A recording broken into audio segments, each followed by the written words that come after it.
நம் அனைவரின் மீதும் இறைவனின் சாந்தியும் சமாதானமும் உண்டாவதாக. நிதானத்தை விதைத்து நிர்வாகத்திறனால் நிமிர்ந்து நிற்கும் மாண்புமிகு முதலமைச்சர் திரு மு.க. ஸ்டாலின் ஐயா அவர்களை பற்றி பேச வந்துள்ளேன்.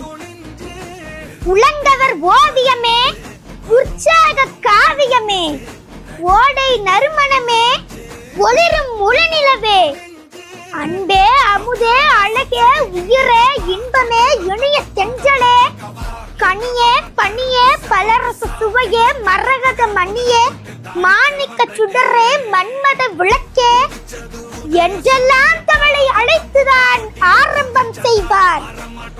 தமிழை தமிழே என்று பல இடத்தில் பேசுவார்.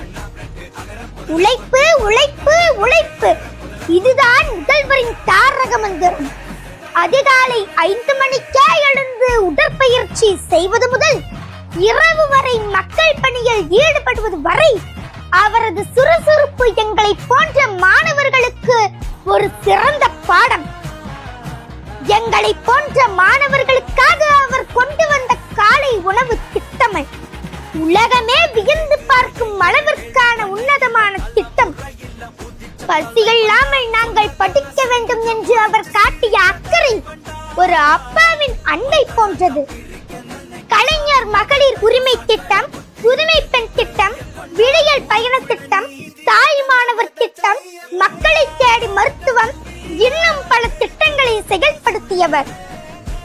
அவர் பதவியேற்கும் போது சொன்ன அந்த மந்திர சொல் இன்னும் நம் காதுகளில் ஒலிக்கிறது.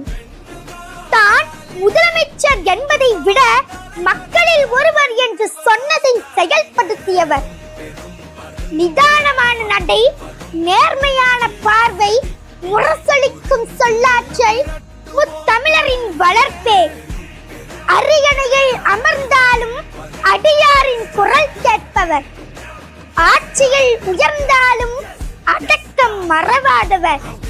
சொல்லில் அல்ல செயலில் சாதனை படைத்த தலைவர். பெண்ணுக்கும் மாணவிக்கும் பாதை அமைக்கும் நெஞ்சம்.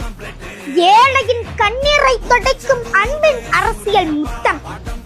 கலைஞர் காட்டிய வழியிலே கனவுகளை நினைவாக்கி தமிழ்நாட்டை முன்னேற்றும் மு.க. ஸ்டாலின் ஐயா அவர்கள்.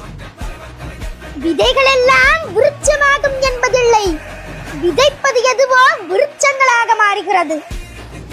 அன்பை விதைக்க அன்னை தெரசா உருவானார். அகிம்சை விதைத்து அண்ணல் காந்தி உருவானார். பண்பை விதைக்க பாரதியார் உருவானார். கடமையை விதைத்து காமராஜர் உருவானார். எளிமையை விதைக்க ஏ.பி.ஜே. அப்துல் கலாம் ஐயா உருவானார். நேர்மையை விதைத்து அம்பேத்கர் உருவானார். நிதானத்தை விதைத்து நிர்வாகத்திறனால் நிமிர்ந்து நிற்கும் மாண்புமிகு முதலமைச்சர் திரு மு.க. ஸ்டாலின் ஐயா உருவானார். களத்தில் நின்றால் தளபதி, ஆட்சி கட்டலில் அமர்ந்தால் மக்களின் முத்துவே. பதவியை அதிகாரமாக பார்க்காமல் பொறுப்பாக பார்க்கும் மக்களுக்கான முதல்வர் நீங்கள்.